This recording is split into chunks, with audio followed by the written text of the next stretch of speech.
Modern social environments reward the loudest participants. We are conditioned to associate constant speech with authority, leaving the quiet observer to appear as little more than static in the background. Many introverts respond to this pressure by performing. They engage in the heavy lifting of small talk, forcing smiles and mimicking the high-energy social rhythms that society defines as normal behavior. This lack of verbal output often leads to immediate categorization. Peers and coworkers frequently label quiet individuals as unconfident, disinterested, or socially inept. Managing this external mask creates a massive cognitive burden. The brain must constantly calculate and simulate social warmth to satisfy an environment that views silence as a problem to be solved. Adopting these extroverted patterns provides a temporary disguise, but it results in a state of chronic exhaustion rather than any meaningful connection. Silence functions as a high-fidelity data-gathering protocol, while others use their energy to project an image. The observer uses theirs to map the underlying mechanics of the room. This state of quiet allows for the detection of subtle shifts in body language, tone, and the hidden intentions that the noise of a conversation usually obscures. This philosophical tension was captured by Jean-Paul Sartre, who argued that our constant exposure to the gaze and expectations of others limits our freedom. He famously noted that when we are forced to see ourselves only through the eyes of others, hell is other people.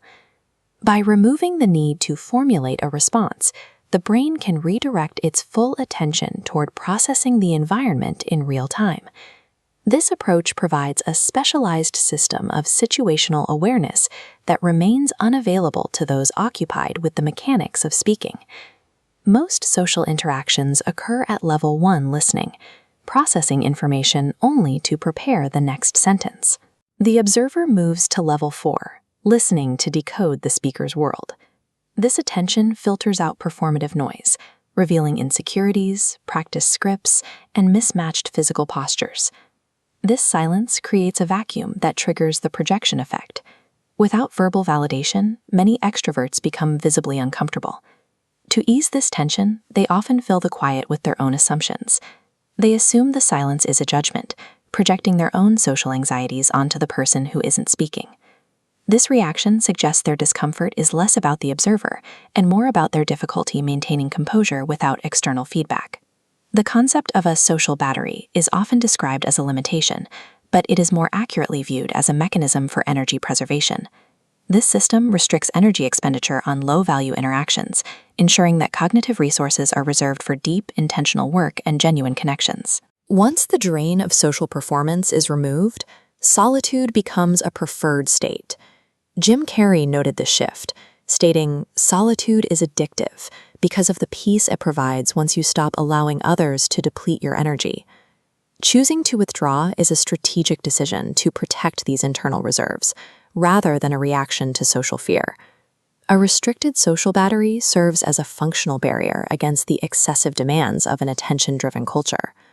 One of the most effective tools for social independence is the ability to become a third-person observer of your own life. This involves mentally stepping back from the immediate noise to watch the situation unfold. From this perspective, the pressure of a social situation remains external. You can register the emotions of a difficult interaction without allowing the unpleasantness to penetrate your internal state. This echoes the philosophy of Arthur Schopenhauer, who argued that reducing our reliance on the approval of others is the surest path to stability.